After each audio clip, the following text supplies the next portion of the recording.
The Popol-Vuh, the sacred book of the Maya, contains within its creation story a tale of the destruction of the first beings by a great flood.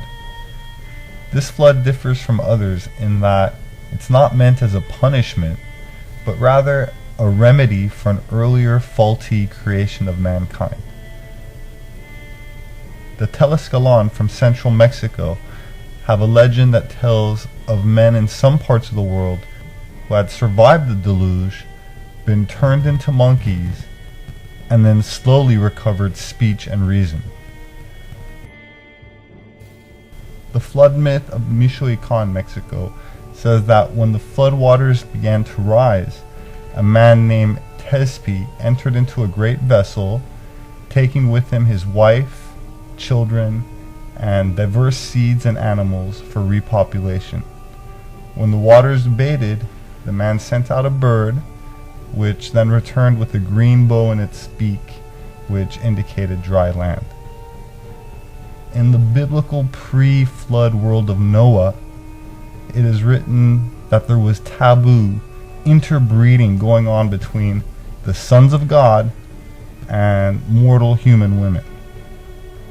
The ancient rabbinic scholars believed that the term sons of God specifically referred to fallen angels, and that this was in fact the teaching of the early church for several hundred years. The offspring of these fallen angels were called Nephilim, but much of these stories have been effectively suppressed for many centuries, and in many cases completely banned from inclusion in later versions of the Bible.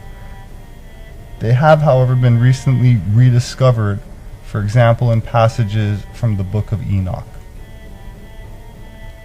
There are numerous other universal mythologies of pre-flood civilizations that speak of these interactions and relationships between angelic messengers and mortals. My name is Robert Sepehr. I'm an author and formally educated anthropologist, and I invite you to explore some of these mysteries with me. Species with Amnesia, Our Forgotten History, and Gods with Amnesia, Subterranean Worlds of Inner Earth.